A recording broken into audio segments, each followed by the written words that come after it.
ان چیزوں سے انکار کر دیں گے. یہ جس طرح لاجیکل پازیٹیوزم والے یا پھر پازیٹیوزم والے یا پھر پریگمیٹسٹ ان چیزوں کا انکار کر دیتے ہیں. وہ کہتے ہیں ہم تو بھائی صرف تجربے کو مانتے ہیں, عمل کو مانتے ہیں, آپ کچھ کام کر کے دکھاؤ ہم اس کو مانیں گے, ہم سوچنا نہیں چاہتے. اور اسی طرح اگر آپ صرف سوچتے ہیں تو جس طرح آپ نے بحران دیکھے ہیں یا کرونا کا بحران دیکھا ہے, وہ آپ ایک چانس ہے کرونا کا جس کو آپ نے حسیات سے محسوس کیا ہے, بلکہ جھیلا ہے اس کو بری طرح سے. اس طرح سے تمام کیٹیگریز جو ہے نا, میں نے ایسنس اور اپیرنس, اس میں اپیرنس کیا ہے جس کو حسیات سے دیکھتے ہیں, اور ایسنس کیا ہے جس کو عقل سے سوچتے ہیں. یونیورسل کیا ہے جس کو سوچا جا سکتا ہے, پھل دیکھیں گے کیسے, مطلب دنیا دیکھیں گے آپ, کیلا, امرود, مالٹا, آم, تربوز کی شکل میں آپ دیکھیں گے کہ ایک اپیرنس ہے. اور ایسے میں کس کی بات کر رہا ہوں, یونیورسل اور پرٹیکولر کی بات کر رہا ہوں. تو آپ ایک چیزوں کو دیکھ سکتے ہیں, ایک چیزوں کو سوچ سکتے ہیں, اور دونوں بیک وقت اسی جدلیاتی فارمولے سے جس کے متعلق میں بتا رہا تھا, دونوں بیک وقت موجود رہتے ہیں. ٹھیک ہے, حسیات اور تعقل دونوں درست ہیں. اچھا ایک اور چیز کہ جدلیاتی تبدیلی جو ہے, جو معیاری تبدیلی ہو جاتی ہے, جو کہ بظاہر لگتا ہے کہ معیاری تبدیلی, اگر ہم پانی کی مثال دیں تو پچھلے دنوں فیس بک پر ایک مذاق بنایا ہوا تھا کس نے کہ یہ جدلیات سے پانی ابالتے ہیں. تو آپ نے اگر دیکھا جدلیات سے پانی ابال اتنی کوئی بات نہیں, 20 منٹ. اچھا تو پانی ابالتے ہیں جدلیات سے, یار ضروری بات ہے یہ, پانی ابالنے کی بجائے نا جدلیات سے اور کام بھی ہوتے ہیں. جدلیاتی جو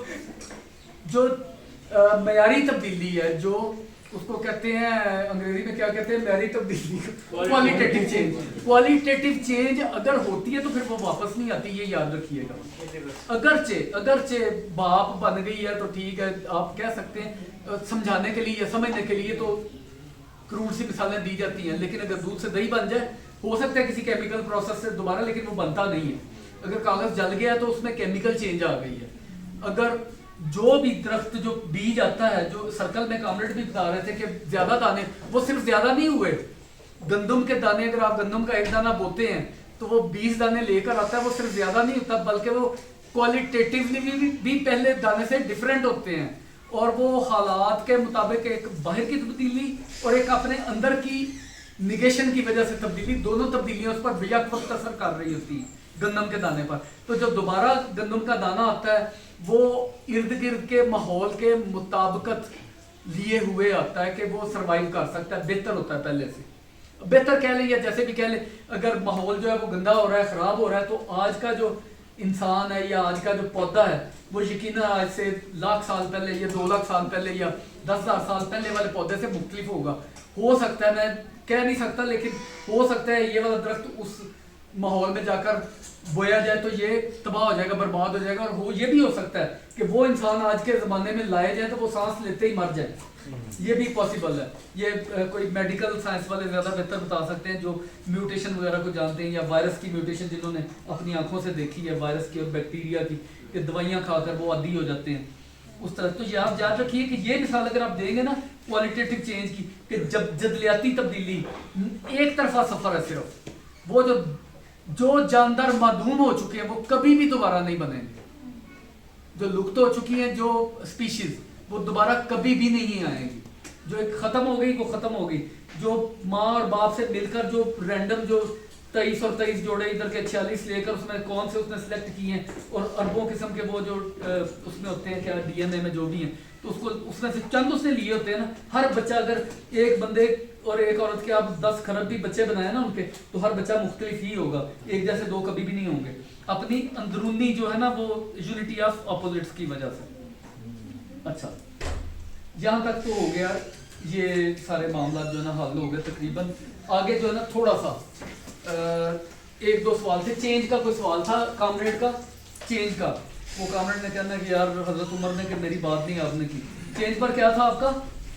کامریڈ چینج یہ کہ جس طرح کامریڈ فضیل نے کہا تھا کہ جو ایک چیز دوسرے مقدار سے معیار میں تبدیل ہو رہی ہوتی تو کوئی پوائنٹ ہم نہیں بتا سکتے کس پوائنٹ پہ, جس طرح انہوں نے. ہاں یہ بات بھی بڑی ضروری ہے, یہ والی بات بتانی کہ مثلا میں آپ کو ایک مثال پہلے بھی دی ہے ایک دو دفعہ، لیکن نئے لوگ بیٹھے ہیں، وہ مثال آپ اس طرح دیکھیں، چینج کی آپ بالکل اگر بایولوجیکل آپ مثال دیکھنا چاہیں نا، جو کہ بایولوجیکل بڑی پسندیدہ مثالیں ہیں ہیگل کی بھی اور ارسطو کی بھی، لیونگ کریچر کی مثال دیتا ہے وہ بھی، ہیگل بھی جو وہ انسانی باڈی کی مثال دیتا ہے، تو آپ اس طرح بایولوجیکل مثال لیں نا، تو کسی مرتے ہوئے جیو کو آپ اسی طرح سے اس کی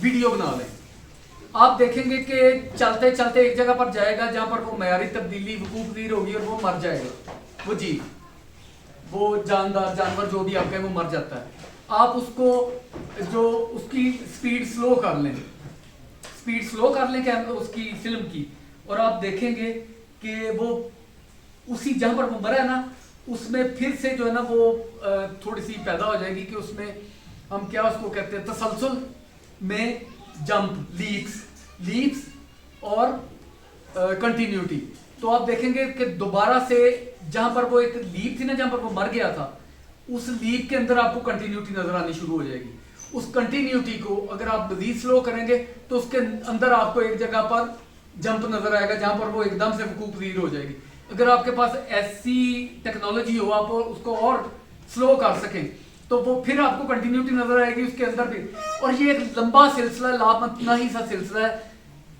لیپس کا اور کنٹینیوٹیز کا، کہ بے شمار کنٹینیوٹیز ہیں اور بے شمار لیپس ہیں، اس کو آپ جتنا مائکرو لیول پر دیکھتے جائیں گے اتنا ہی زیادہ یہ چلتا چلا جائے گا، اور اگر آپ اس کو میکرو لیول پر دیکھیں گے تو آپ کہیں گے کوٹھے تو ڈگا مر گیا، جس طرح مطلب اتنا ہی کام بنتا ہے macro level per. What is the difference between objective idealism and subjective idealism؟ بڑا اچھا یہ بھی سوال ہے کہ subjective idealism جو ہے وہ یہ ہے کہ جتنی بھی اشیاء ہیں اس لیے موجود ہیں کیونکہ میں دیکھتا ہوں، اور subjective idealism یاد رکھنے کی بات ہے کہ ہیگل کے بقول اور یقیناً ہمارے بقول بھی، مارکسسٹوں کے بقول بھی مطابق بھی، مارکسسٹوں کے مطابق انسانیت کا بدترین جو دشمن ہے وہ کہتا ہے subjective idealism ہے، فلسفوں میں، کہ سبجیکٹو آئیڈیلزم ہی تمام برائیوں کی جڑ ہے، اور اگر آپ اس کو دیکھنا ہے آپ نے تو اس کو آپ نے آج کے دور میں اگر دیکھنا ہے سبجیکٹو آئیڈیلزم کو تو آپ اس کو پوسٹ ماڈرنزم میں دیکھ سکتے ہیں۔ یہاں پر میں نے لکھا ہو سکتا ہے، میں نے جدلیات اور ادب پر بھی بات کرنی تھی کہ ادب میں کس طرح سے، اچھے ادب میں آپ کو جدلیات نظر آئے گی، ہمیشہ اچھی فلم میں آپ کو جدلیات نظر آئے گی، جو بہترین ادب ہے دنیا کا، مثلا آپ اینٹیگنی کو لیں یا اس کا ایسیکلس کا جو تھا پرومیتھیوس باؤنڈ میں، آپ کو بہترین قسم کی جدلیات نظر آئے گی، اور اندر ہی ایک ہی چیز کے اندر تضاد نظر آئیں گے، اینٹیگنی کے اندر آپ کو تضاد نظر آئے گا، اپنے بھائی کو دفناؤں یا نہ دفناؤں، اینٹیگنی کا اور اسمین کا آپ کو تضاد نظر آئے گا، اینٹیگنی کا اور جو وہ باجکریون ہے اس کا تضاد نظر آئے گا، آپ کو تضادات نظر آئیں گے، اور تضادات کس طرح سے ایک دوسرے کے ساتھ کشمکش کے بعد ایک نئی چیزیں بنتی، ڈیولپ ہوتی، جو ڈیولپمنٹ نظر آئے گی، اچھی ناولوں میں، اچھی فلموں میں آپ کو کرداروں کے اندر ڈیولپمنٹ نظر آئے گی، جو کہ معاشرے کے ساتھ ٹکرانے کے بعد ان کے اندر اپنی جو نیگیٹیوٹی تھی اس کے ساتھ ٹکرانے سے، پھر اپنے غلطیوں سے کی ہوئی جو کام ہے ان کی وجہ سے سزائیں ملتی۔ یہ سارا ڈائلیکٹیکل پروسیس تھا جو میں نے فلموں پر اگر میں بات کرتا تو یا ناولوں پر کرتا تو، اسی طرح اگر میں پوسٹ ماڈرنزم پر بات کرتا تو اس میں بھی یہی تھا کہ اس میں آپ کو سبجیکٹو آئیڈیلزم نظر آئے گا کہ ایک ٹیبل ہے، اس کے گرد 16 بندے بیٹھے ہیں، تو ابن حسن صاحب کو اس نے سوال کیا تھا کہ ہر بندہ تو مختلف پوائنٹ آف ویو سے ٹیبل کو دیکھ رہا ہے نا، تو ٹیبل تو مطلب مختلف نظر آ رہا ہے ہر بندے کو، آپ کیسے کہہ رہے ہیں کہ یہ جو ٹیبل کا ٹروتھ ٹیبل کے اندر ہے؟ تو ابن حسن صاحب نے کہا تھا تو بھائی ٹیبل 16 ہو گئے ہیں، ٹیبل تو ایک ہی ہے نا، تو ٹیبل تو ایک ہی، ٹیبل 16 نہیں ہوئے، یہ یاد رکھنا ہے اپنا پوائنٹ کہ ٹیبل ایک ہی، آگے آپ سوچیں گے تو آپ کو اس بات کی سمجھ، یہ سبجیکٹو آئیڈیلزم ہے جو پوسٹ ماڈرنزم نے پکڑا ہوا ہے، اور پوسٹ ماڈرنزم کو اس لیے ہم ایک گھٹیا ترین اور گندا ترین اور پچھڑا ہوا اور پرانا فلسفہ اس لیے کہتے ہیں کہ یہ کانٹ سے بھی پیچھے کا فلسفہ ہے، اور جو کانٹ نے لیا تھا کہ چیزوں کو جانا نہیں جا سکتا، اس کو انہوں نے مطلب ایک حلوہ سمجھ کر پکڑ لیا ہوا ہے کہ بس یہی بات ہے، تو کسی طرح اس طرح سے دھول اڑائی جائے، اتنی گرد اڑائی جائے کہ سب بندے ہو جائیں کہ ہمیں تو نظر نہیں آتا، انہیں بھی نظر نہ آئے، اس طرح دھول اڑا رہے ہیں، تو اس طرح کا ایک فلسفہ، اس پر پھر کبھی رکھیں گے نا تو پھر کبھی اس پر بات کریں گے۔ تو لیکن آبجیکٹو آئیڈیلزم یہ ہے کہ ہیگل یہ بھی مانتا تھا کہ باہر ہماری دنیا موجود ہے، یہ بھی مانتا تھا کہ اس کو جانا بھی جا سکتا ہے، لیکن اس بیچارے کا یہی تھا کہ وہ ہر چیز جو وہ دیکھتا تھا اس میں اس کو ایک ریزن نظر آتی تھی کہ درخت اگتا ہے، اس کی جڑیں ہیں، جڑوں سے وہ پانی زمین سے لیتا ہے، پتوں سے وہ روشنی لیتا ہے، یہ کرتا ہے، وہ ہر چیز میں ریزن نظر آتی ہے اس کو، تو وہ کہتا ہے شاید ریزن پہلے ہے. تو اس وجہ سے وہ آبجیکٹیو آئیڈیلسٹ تھا. کیونکہ آئیڈیلسٹ اس لیے تھا کہ ریزن کو پہلے رکھ رہا ہے اور میٹر کو بعد میں رکھ رہا ہے، کہ خیال پہلے. مارکسسٹ بھی بہت جگہ پر خیال کو پہلے رکھتے ہیں، مقدم رکھتے ہیں. جیسا مارکس کا ہی ایک میں مارکس کی مثال آپ کو دیتا ہوں کہ وہ کہتا ہے کہ دنیا کا کوئی بھی کپڑا، دنیا کا کوئی بھی جالا دیکھ لیں، مکڑی کا بنایا ہوا جالا، تو وہ انسان کے بنائے ہوئے کسی بھی کپڑے سے بہتر ہوگا. مطلب اس جیسا جالا کوئی بھی انسان، کوئی بھی کاریگر، کوئی بھی آرٹسن نہیں بنا سکتا. مکڑی کے جالے سے مہین اور باریک تار وہ نہیں بنا سکتا. لیکن انسان کا بنایا ہوا گھٹیا ترین کپڑا بھی اس سے افضل ہے، کیونکہ اس کپڑے کو بنانے سے پہلے آئیڈیا موجود تھا. یہ مارکس کے الفاظ ہیں. تو اس کو پکڑ کر اور دیگر چیزوں کو پکڑ کر بہت سے ہمارے فلسفی جو ہیں اور پروفیسر خاص طور پر انہوں نے کوشش کی ہے کہ مارکس کو آئیڈیلسٹ ثابت کر دیا جائے. لیکن جو کپڑا بنانے کا پروسیس ہے جس کو وہ پراکسس کہتا ہے مارکس، تو وہ پراکسس جو ہے وہ اس کو نظر انداز کر رہے ہیں کہ مارکس کی دیگر جگہوں پر جو بحثیں ہیں وہ لمبی لمبی بحثیں اس چیز پر ہیں کہ کپڑا بنانا ایک خود پروسیس کا ایک حصہ ہے، جو کہ نتیجہ ہے پروسیس کا، جو پہلے مادے پر محنت کرنے سے، انسان کی محنت کا مادے پر محنت کرنے سے وجود میں آتا. ٹھیک ہے، تو یہ وجہ تھی. مادی ترقی کے لیے تبدیلی کیسے ممکن ہے، یہ آپ ہی دے دیجیے. ڈائلیکٹکس کہتی ہے کہ کنٹراڈکشن ود ان ہوتا ہے تو کیا day night, light darkness etcetera کی ایگزامپل. اچھا، ڈے نائٹ کی یہ بڑی ضروری ہے کہ ڈے اور نائٹ اس طرح سے نہیں ہے کہ ڈے ہے اور ایک نائٹ ہے جو ایک دوسرے کے الٹ ہے، بلکہ آپ ایک دن ہے، آپ دیکھیں گے دن 24 گھنٹے کا دن لیتے ہیں. 24 گھنٹے کا دن ہے جس میں مارکس نے بھی 24 گھنٹے کا دن لیا ہے، جس میں 8 گھنٹے اس نے کہا ہے کہ وہ اور کیا تھا، اس 12 گھنٹے سوتا ہے، 12 گھنٹے وہ کام کرتا ہے اور 12 گھنٹے سوتا ہے. 8 گھنٹے کام، پہلے وہ 12 گھنٹے تھا نا اس وقت، بعد میں 8 گھنٹے سونا، 8 گھنٹے کام. اور یہ مزدوروں نے مانگا تھا کہ ہمیں 8 گھنٹے کام کرنا ہے، 8 گھنٹے ہم آرام کریں گے اور 8 گھنٹے ہم تفریح کریں گے. اس طرح سے تھا. تفریح کو نہیں ملی، اوور ٹائم میں بیچارے کرتے ہیں. تو اس طرح سے کہ دن 24 گھنٹے کا ہے، اس میں آپ کو پتہ نہیں چلتا کب اے ایم ہے کب پی ایم ہے، کیونکہ اجالے کے اندر اندھیرا اور اندھیرے کے اندر اجالا ہے. کہ جب 12 بجتے ہیں، 1 بجتا ہے تو کتنا اندھیرا ہے، لیکن اس اندھیرے میں بھی آپ دیکھتے ہیں تھوڑا بہت. وہ لینن کہتا ہے اگر ایبسولوٹ وائٹ آ جائے تو آپ اس کو دیکھ نہیں سکتے، اگر ایبسولوٹ بلیک آ جائے اس کو بھی آپ نہیں دیکھ سکیں گے. دیکھ پانے کے لیے اندر اس کے ناٹ وائٹ اور ناٹ بلیک ضروری ہے. تو اس لیے ایگزامپل جو ہے نا آپ نے ہمیشہ ایک چیز کی دینی ہے، ایک چیز کے اندر جو ہے نا وہ یونٹی آف اپوزٹس دیکھنی ہے، نہ کہ باہر دیکھنی ہے. کہ بلیک کا اپوزٹ جو ہے نا وہ وائٹ نہیں ہے، بلیک کا اپوزٹ ریڈ بھی نہیں ہے، سارے اس کے اپوزٹ ہیں، ویسے سارے اس کے کانٹریری ہیں، لیکن کنٹراڈکٹری ناٹ بلیک ہے. کانٹریری اور کنٹراڈکٹری میں تھوڑا سا فرق ہے، یہ ارسطو ہی قائم کر گیا ہوا ہے یہ والا فرق. میں بھی ان کی ذرا پڑھیے کیا لکھا ہے یار. یہ پوسٹ ماڈرنزم والی جو بات ہے نا، یہ ایک بڑی اچھی بات تھی. اوپر والا ویسے نیچے سوال ہے، if nothing is permanent then why the natural laws have never evolved. ہر چیز اچھا، یعنی کہ نیچرل لاز جو ہیں وہ ایوالو نہیں ہوئے. کیوں نہیں ہوئے؟ یہ نیچرل لاز کون سے ایوالو نہیں ہوئے، یہ ہم صرف سوچ سکتے ہیں. مثلا آپ کون سے لاز کی بات کر سکتے ہیں کہ اگر آپ مثلا فرض کر لیتے ہیں بگ بینگ کو لیتے ہیں، ہم فرض کرو ایک سچائی لے لیتے ہیں. ابھی بگ بینگ ایک سچائی ہے کے طور پر لیتے ہیں نا، اور بے شمار بگ بینگز کو لے لیتے ہیں، وہ سچائیاں ہیں کہ کافی سارے بگ بینگ ہوئے ہیں. اگر نیچر کا لا جو ہے وہ گریوٹی والا، تو پھر میرے خیال میں اس کو پھٹنا نہیں تھا چاہیے، دور نہیں تھا جانا چاہیے. اگر سٹارٹ سے لے کر وہ دور جا رہے ہیں اور اس کے بعد، اور یہ بھی کہتے ہیں بعد میں وہ قریب آنا شروع ہو جائیں گے، تو اس طرح نہیں ہے بالکل کہ بالکل جو ہے وہ چیزیں جو ہے وہ سورج چاند ستارے اپنے راستے ان کے متعین ہیں، وہ بالکل اس طرح ہی چلتے جا رہے ہیں. ہر راستہ جو ہے وہ تبدیل ہوتا جا رہا ہے، ہر چیز تبدیل ہوتی جا رہی ہے. اور اگر